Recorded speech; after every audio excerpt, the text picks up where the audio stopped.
On to One of these. local I'll sit down. nature recovery working group. Yes. So, Councillor Wadey, take one across the long, please. Good grief. Okay, right. On Tuesday this week, the working group did have a meeting and we discussed several issues, but predominantly Harlots Wood.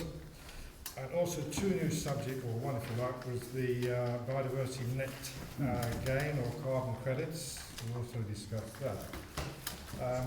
With regard to the latter part, Jackie and Bob are dealing with those, so I don't know if you want to make a little resume of what you found so far. Well, I was saying to Jackie that her notes that I've seen so far are much broader than mine, so it's a good introduction, I think, there.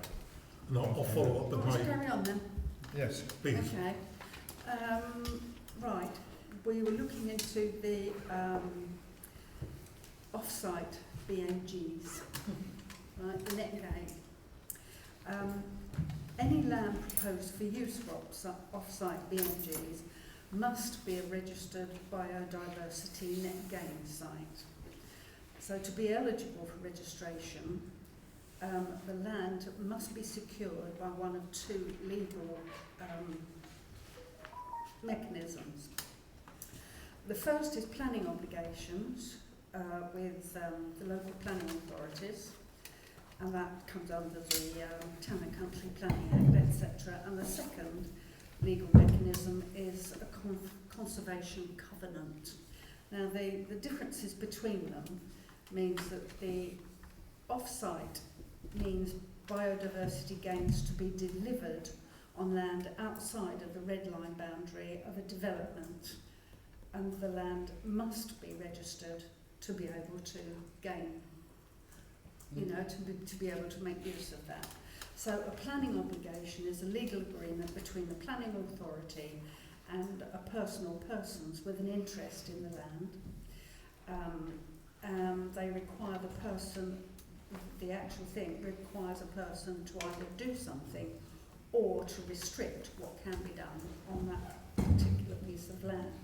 Planning obligations are known as local land charges and are enforceable against those entering into the agreement and to their successors. So it all depends how long you actually sign for. I did read something about it can be up to 30 years, or more. So you're tying the land up for quite some time, so you have to go into it. I think that's more for developers by the sounds of it, just looking at the bump, because there's quite a lot to wade through. And all planning obligations must be legal instruments executed as deeds. So it's a tie job and a deed. However, a conservation covenant is a private voluntary agreement between the landowners and a responsible body such as a conservation charity, a government body or a local authority. It delivers lasting conservation benefit for the public good, which might be more of something that we could look into.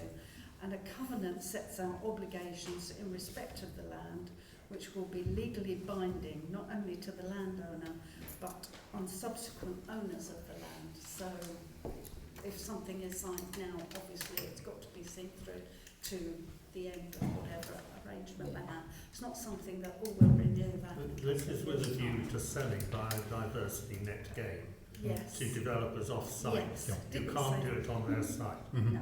We are going to need all the net biodiversity net gain we can get out for the applications we are going to make, let Yes. alone selling it to anybody else. Yeah. But if you're looking at it, I mean, we were being asked to look into the possibility of the net gains, and I think it was more for what we're doing. I couldn't find out whether it was retrospective, whether anything that's already been done at St Francis Field could be offset into that, whether that could be. But we are going to need to provide biodiversity net gain for the planning applications, for the stables, Yeah, for the natural burial ground, yeah. and for any other applications we need. That's So we absolutely need to right. get it off our land Yes, before but we need sell to it know to what we're anybody else. We need to know what we're talking about and the value of it, etc. Yeah. And then we need to know whether there's anything left by the time we complete. Well, also, what is the biodiversity? I mean, what do you have to do? I mean, do you make it a meadow or a... Well, that's why you employ a consultant, Well, I'll tell you. yeah. It is. Yeah, thanks. Anyway, that's the overview to give you an understanding of what it is. I've taken a slightly different approach. Being selfish, I tend to follow the money. So I think that's quite a good one to do. Last month, the government announced prices for the statutory credit. The statutory credits start at £42,000 each. And that's the common habitat, and up to 650,000 for rare habitat. So we're talking some rather large numbers here. The exact prices will be announced in November. The whole concept is to cover things like grasslands, ponds, woods, hedgerows, and so forth. We've got a couple in mind. One is Wealdon District. I'm trying to find something fairly local here. They've got Black Boys Habitat Bank. Now they're offering credits on biodiversity in mixed scrub, lowland meadow, neutral grassland, ponds and other woodlands. There is actually a case near Brighton, I'm trying to remember the detail, that involved 33 hectares. What is this? Crickets? And they were on 33 hectares, and mainly grasslands, I think. But they had suddenly over 230 credits allocated to them. But what do we do with the credits? You don't. You're selling them. We're selling them. Basically, the system is that if you are doing a development in this country, you are now required to provide a 10% biodiversity net gain. Yeah. You either provide that on the site, or if you can't provide it on the site, you have to buy the credits from somebody who can provide it elsewhere. That is why when we do our planning applications for the stables, for the hub, for the natural burial ground, we will have to provide 10% biodiversity net gain. Okay. And we will have to find that on St Francis Fields. Yeah. So I'm not certain it will leave anything to sell. So, and that's what I was really interested. I think the point one I is think the problem is we don't know. No, So unless we investigate to start with, we'll never know. no. Yeah, no, it is food for thought, so it's something to look at. But if off 33 hectares in Brighton, if they can get over 200 credits at over £40,000 per credit, that's one hell of a lot of money. So lots of cash. Definitely.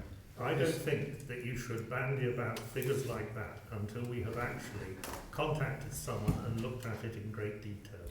It Sorry, needs to be sorry. looked at. Okay, fine. Look, I accept that. That discussion Can I just was- answer that? Sorry, can I just answer? This is directly from the DEFRA website. Fine. It's what the government tells me. Yes, and it's a system I don't really understand either, which is why we need to go Nor do to I. I think we need to do investigations Yes. into Yeah, it. absolutely, We need yeah. to look into it, Yeah. we need to see what there is available, what we've got. Bring it to the council. Yeah, that's absolutely. what they're thinking of. Yeah, it's a good Well, idea. that's what we're looking at. So that was the whole point of it. Yeah, really. if we find a new source of revenue, I'm all Yeah. up for that, yeah, Yes. absolutely. Yes. But in architecture they say never say a figure, because it's the only figure That the everyone client remembers. remembers. I'm not giving Sorry. figures for us, I'm giving figures of No, it just gives the impression. a couple of local ones. Yeah. Thank you. Okay, sorry. Okay, well then I need to go on the other bit, which is Harlots Wood.